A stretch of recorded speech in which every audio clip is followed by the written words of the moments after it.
KBS FM 이민우의 명품 낭독.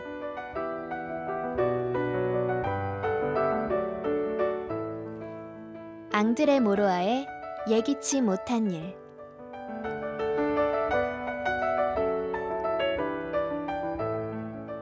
안녕하세요. 이민우입니다. 오늘부터 앙드레 모로아의 예기치 못한 일을 낭독해드리겠습니다. 프랑스의 전기 작가이자 소설가 앙드레 모로아는 제1차 세계대전 중 영국군의 영어 통역관으로 근무했는데 이때의 견문을 바탕으로 펴낸 소설들로 인해 문단에서 인정을 받습니다. 간략한 작품 줄거리를 말씀드리면 주인공 류실은 어느 날 라디오를 듣다가 남편 질베르의 사망 소식을 듣게 됩니다. 사고 현장으로 찾아간 그녀는 모로라는 한 남자를 만나게 되는데요. 그는 사고 당시 질베르와 동행을 하고 있었던 러시아 여인 베라의 남편입니다. 류실과 모로는 도무지 연관성 없어 보이는 두 남녀가 도대체 어떻게 한 비행기 안에서 죽음을 맞이하게 된 건지 차근차근 조사하기 시작하는데요. 뜻밖의 결말이 밝혀지게 됩니다. 자, 그 이야기 지금부터 시작하겠습니다.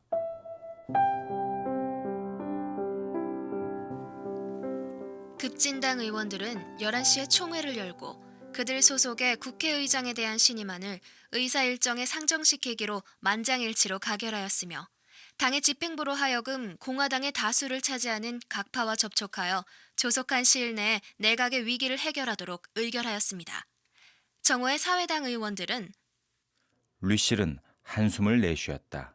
내각의 위기 따위가 무슨 흥미거리란 말인가.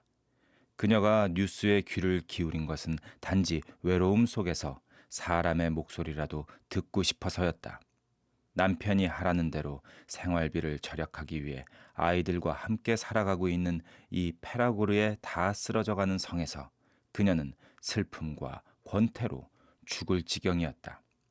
간밤에는 휘몰아친 폭풍으로 말미암아 큰 돌층계 쪽의 지붕 일부가 무너졌다. 이제는 비가 현관에까지 들이치는데도 질베르가 외출 중이라서 그녀는 어찌할 바를 몰랐다. 뉴스는 계속해서 소식을 전했고 이따금 멀리서 번개에 치는 천둥 소리가 엇갈리곤 했다. 그러면 여기서 외국의 소식을 전해드리겠습니다. 외국. 갑자기 그녀는 질베르와 함께 스페인으로 여행 갔던 일이 생각났다.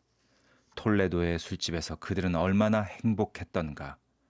포도넝쿨 아래서 뜨거운 햇빛에 식을 줄 모르는 감미로운 식사를 즐기던 곳.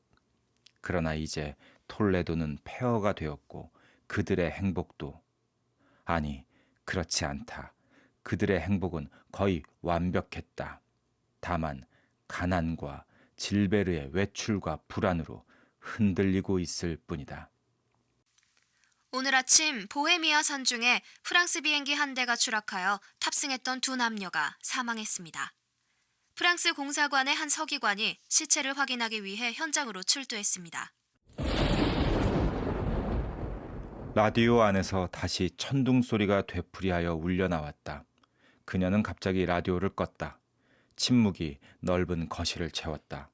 류실은 하얀 칠과 구멍이 뚫린 벽지로 덮인 이 거실에서 기거하고 있었는데 그것은 자기와 아이들의 침실이었고 또한 가족이 함께 기거할 수 있는 성 안의 유일한 방이었기 때문이다. 비록 프라그는 파리와 런던 간을 운항하는 항공사 질베르의 노선과는 멀리 떨어진 곳이었지만 이 비행기 사고는 그녀에게 잠시나마 숨막힐 듯한 긴장감을 주었다. 그러나 질베르가 어디 있는지, 무엇을 하고 있는지, 무엇을 생각하고 있는지 그 누가 알 수 있겠는가. 결혼한 지 4년이 지났다. 그러나 류실이 그처럼 사랑했던 젊은이와는 얼마나 달라진 것일까. 공군 항공사로 있었던 그를 처음 알게 되었을 때 류실은 그의 용기와 웅변에 매혹당하고 말았었다. 미남? 질베르는 미남이었던가? 그것은 아무래도 좋았다. 남성답고 재기에 넘쳐 있었다. 매력적이었다. 그때 류실은 몇 시간이고 유럽의 병폐를 일소하기 위해 무엇을 할 것인가를 역설하는 그의 이야기를 들을 수 있었다. 질베르는 군사적, 재정적, 사회적 계획을 세웠다. 이따금 그의 격렬하고 대담한 주장은 관리 생활에 젖은 류실의 노부모들의 역정을 사기도 했지만 류실 자신에게는 커다란 신뢰와 희망을 불어넣었다. 질베르는 장차 프랑스를 다스려야 할 것으로 스스로를 인정하였다. 도대체 자기보다 이에 합당한 사람이 그 누가 있단 말인가. 그때 와들와들 손을 떠는 늙은 레이마리가 저녁 식사가 준비되었음을 알리러 왔다. 이리로 갖다 줘요. 그리고 벽난로에 장작도 한 토막 넣어주시고. 류실은 이렇게 말하였다.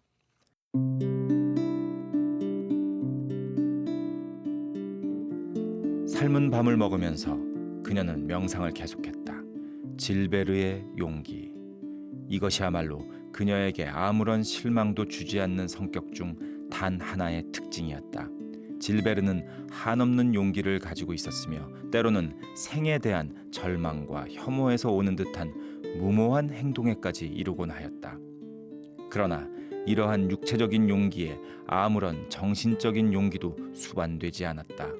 질베르의 난맥, 직접적이고 단순한 행동이 아닌 다른 문제가 제기되면 이내 생활을 가다듬을 줄 모르는 그의 무능력, 유혹에 맥을 못 추는 무저항. 가령 아이들 방에 가구를 마련할 돈도 없을 때 월부로 3,000프랑이나 되는 라디오를 사들인 그 어느 날 저녁, 자랑스럽게 파리에서 이 라디오를 들고 돌아온 그는 휴가로 집에서 쉬는 동안 런던의 재즈나 부다페스트의 보헤미안 음악에 맞추어 류실로 하여금 춤을 추도록 했던 것이다. 그러나 그 후 질베르는 떠났고 류실이 혼자서 월부금을 마련해야 했다. 때때로 류실은 질베르가 파리나 런던에서 사치스럽게 살고 있을 때 몇 토막의 장작개비를 절약하기 위해 불도 없이 지내야만 했다. 밤새도록 바람이 탑의 굴뚝에서 요란스런 소리를 냈다. 잠을 이루지 못한 그녀는 다음 날 아침 일찍부터 뉴스를 들었다. 정치 위기는 아직도 해결되지 않고 있었다. 만약 질베르가 같이 있었더라면 이러한 뉴스는 다소 흥밋거리가 되었을지도 모른다. 질베르는 정치를 좋아했다. 유서 깊은 페리고르의 귀족의 후손이었던 그는 사회주의자로서 이프보하겠노라고 번번이 말하곤 했다. 아, 여보, 루시엘. 그는 말했었다. 두고 봐요. 우린 굉장한 일을 할 테니. 루실은 이 말을 믿지도 않았거니와 그가 굉장한 일을 하는 것을 원치도 않았다. 차라리 자그마한 안정과 안락과 아이들을 위한 행복과 그리고 그녀가 사랑하는 그 아름다운 육체를 더 자주 옆에 두고 싶었던 것이다. 질베르와 떨어져 있는 마당에 파리의 뉴스 따위가 무슨 소용이란 말인가. 조만간 내각은 수립될 것이요. 그렇다고 해서 생활에 무슨 변화가 있을 리 없다는 것을 그녀는 너무나도 잘 알고 있는 터였다.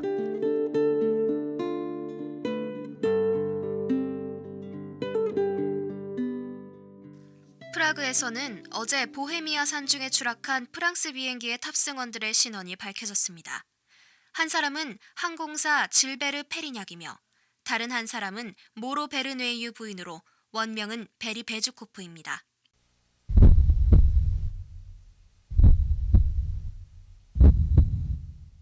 거부할 수 없는 어떤 힘이 그녀의 심장을 움켜쥐고 고동을 정지시키려는 듯 싶었다. 항공사 질베르 페리냑. 오직 한 사람이 있을 뿐이요. 그것은 그녀의 남편이었다. 하지만 어찌하여 질베르가 보헤미아 산중에 추락할 수 있었겠는가? 불가능한 일이다. 아마도 착오겠지. 비행기에 관한 서류의 착오. 모로 베르뇌유 부인? 루실은 이 이름을 들어본 일이 없었다. 그러나 질베르는 어쨌든 알아야만 했다. 유일한 방법은 전화를 거는 것인데 그러기 위해서는 우편국에까지 가서 파리의 에어프랑스 항공회사를 불러내야만 했다. 레이마리, 루실은 자신도 놀라울 정도로 침착한 목소리로 말하였다. 우비를 갖다 줘요. 나가야겠으니.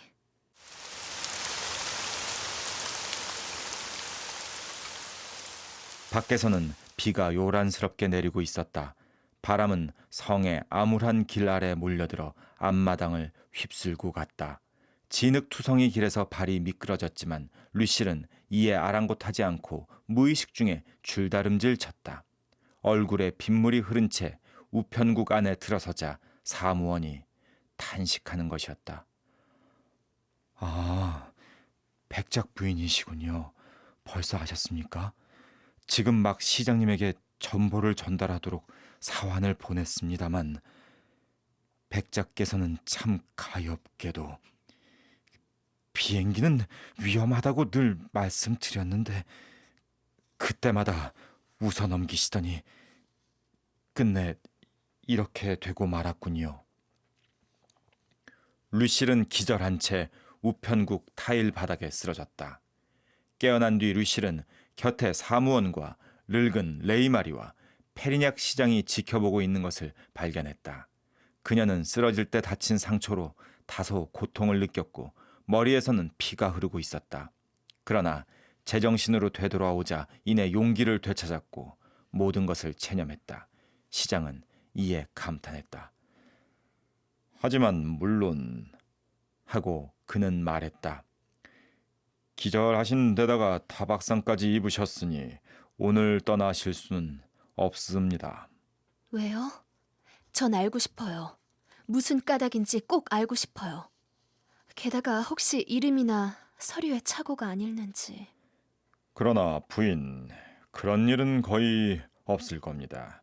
외무성에서 보도를 확인하지 않고 우리에게 연락하진 않았을 테니까요.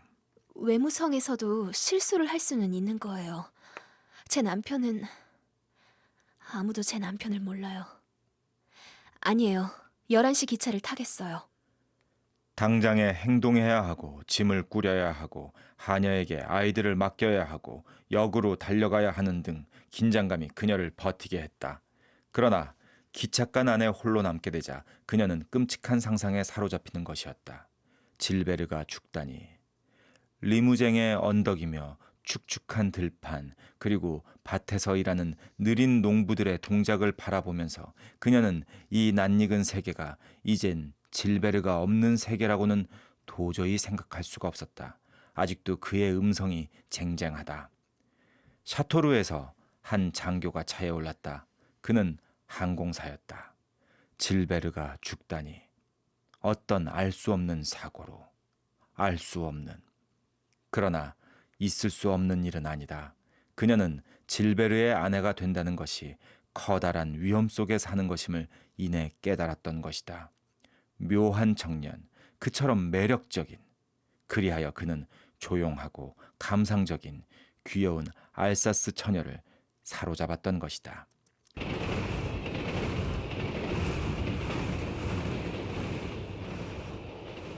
레 조브레 역에 닿자 구내에서 저녁 신문을 파는 소리가 들려왔다. 그녀는 신문을 샀다. 불행한 사건에 관해 몇 줄의 기사가 적혀 있었다. 당년 29세의 유능한 항공사 질베르 페리냑과 에어프랑스 항공회사에서 일주일의 휴가를 얻었던 바, 이 휴가는 내일로 끝나게 되어 있었다. 한편 동승했던 모로 부인은 파리의 한 교수 부인이다. 비행기는 장거리 여행을 위한 최신형으로서 며칠 전에 그녀가 구입한 것이었다. 이 두 남녀의 여행의 동기에 관해 추측은 걷잡을 수 없이 번지고 있다. 그러니까 질베르는 자기 아내에게 알리지도 않고 휴가를 신청했던 것이다. 이 이해할 수 없는 모험의 숨은 뜻은 무엇이었을까? 아마도 미지의 여인이 프라그까지 태워다 주도록 막대한 금액을 제공하기라도 했을까? 늘 돈이 아쉬웠던 질베르는 이 제안에 넘어갔을지도 모른다. 그렇다면 무엇 때문에 이 여행을 숨겨야만 했던 것일까? 혹시 애인은 아닐까? 만약 그렇다 해도 그렇게 멀리 무모한 도피를 해야만 했을까? 두 사람이 역에서 그녀를 기다리고 있었다. 한 사람은 에어프랑스 항공 회사의 남편 상관이었고 다른 사람은 외무성 관리였다. 그들은 정중하고 친절하였다. 루실은 뇌리에서 떠나지 않는 몇 가지 의문점을 그들에게 물어보았다. 항공회사는 질베르의 계획에 관한 보고를 드린 일이 있었는지? 그렇지 않았다. 회사는 그에게 휴가를 내주었고 그래서 자기 집에 있는 것으로 알았다는 것이다. 동승한 여인은 과연 누구이며 그녀가 이 여행을 한 이유는? 이 여인은 퐁탄느 대학 교수로서 장래가 촉망되고 대학가의 존경을 모으고 있는 모로 베르네유 부인이다. 외무성은 그녀의 남편에게도 이 사실을 알렸는데 페리냑 부인과 다름없이 그도 크게 놀랐거니와 자기 아내의 여행에 관해 아무것도 아는 바 없다는 것이었다. 이 부인은 이틀 전에 시골 친구에게 간다고 말하면서 집을 떠났었다. 그녀는 남편에게 비행기를 구입했다는 것도 체코슬로바키아로 떠난다는 것도 전혀 알리지 않았던 것이다. 하지만 그 여잔 제 남편과 무슨 관계였나요? 승객이었을까요? 여자친구였을까요? 안 됐습니다, 부인. 저희들도 아는 사실이 없습니다. 조사를 해보면 모든 것이 밝혀지겠지요. 지금 당장으로서는 둘 중 하나라고 생각하셔야겠습니다. 부인께서 직접 그곳으로 가서 페리냑 씨의 신원을 확인한 다음 모셔오시겠습니까? 만약 그렇게 하시겠다면 회사에서 여비를 부담해 드리겠습니다. 혹은 공사관 측에서 이 괴로운 수고를 맡아주기를 원하십니까? 모로 씨는 프라그로 가기로 결정하셨답니다. 오늘 밤 10시 기차로 떠납니다. 그래도 좋다면 저도 그분처럼 하겠어요. 제 생각으로는 그것이 현명한 일일 것 같습니다. 그럼 기차 좌석을 예약하도록 추천하겠습니다. 파리에서 몇 시간 보내셔야 할 텐데 어디로 가시겠습니까? 아무도 만나고 싶지 않아요. 검은 옷이나 몇 벌 사겠어요.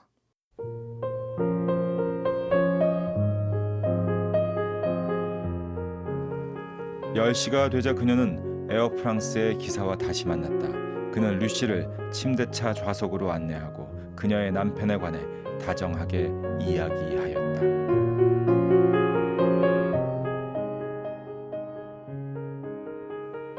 네, 앙드레 모로아의 단편 소설 예기치 못한 일, 오늘은 여기까지 낭독하겠습니다. 저자 앙드레 모로아가 한 명언이 있습니다. 조급히 굴지 말아라. 행운이나 명성도 일순간에 생기고 일순간에 사라진다. 그대 앞에 놓인 장애물을 달게 받아라. 싸워 이겨 나가는 데서 기쁨을 느껴라. 네, 주인공 루실도 지금 큰 장애물을 앞에 두고 있는 듯합니다. 장애물을 받아들이고 참고 이겨나가야겠죠. 내일 뵙겠습니다.